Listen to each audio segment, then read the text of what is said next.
اگر جو شخص چاہتا ہے کہ میرا سفر کرنا عبادت ہو اور میرے ساتھ ایک فرشتہ کر دیا جائے جو میری حفاظت کرے، تو سنت طریقے پر ہمیں سفر کرنا چاہیے۔ جب سواری پر نظر پڑے تو لإلاف قریش کی سورہ پڑھیں، بسم اللہ الرحمن الرحیم پڑھ کر داہنے پیر سے سوار ہو جائیں۔ سوار ہونے کے بعد الحمدللہ کہیں۔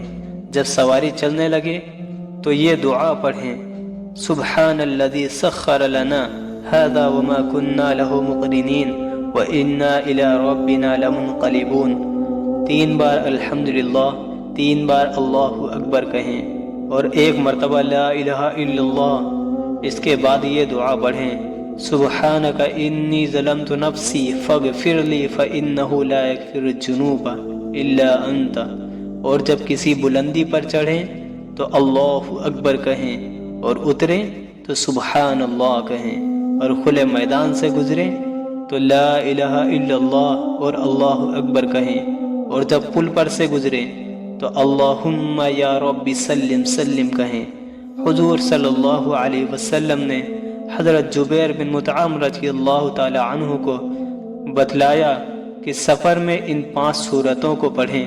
نمبر 1 سورہ کافرون، نمبر 2 سورہ نصر، نمبر 3 سورہ اخلاص، نمبر 4 سورہ فلق، نمبر 5 سورہ ناس۔ ہر سورہ کو بسم اللہ سے شروع کریں اور آخر میں بھی 1 مرتبہ پڑھیں، یعنی بسم اللہ 6 مرتبہ پڑھیں۔ حضرت جبیر رضی اللہ تعالی عنہ کا بیان ہے کہ جب کبھی میں سفر میں نکلتا تو باوجود مالدار ہونے کے زیادہ راہ ساتھیوں سے کم رہ جاتا، لیکن جب میں نے یہ سورتیں پڑھنی شروع کی، اس وقت سے میں واپس ہونے تک اپنے تمام رفقائے سفر سے اچھی حالت میں رہتا ہوں، اور زیادہ راہ بھی ان سب سے زیادہ میرے پاس ہوتا۔ اگر دوران سفر کسی منزل پر یا اسٹیشن پر اتریں تو اعوذ بکلمات اللہ التامۃ من شر ما خلق پڑھیں۔ اگر ہم ذکر کرتے ہوئے سفر کریں گے تو ایک فرشتہ ہمارے ساتھ کر دیا جائے گا جو ہماری حفاظت کرتا ہے، اور جو لغویات میں مبتلا رہتا ہے اس کے ساتھ ایک شیطان کر دیا جاتا ہے۔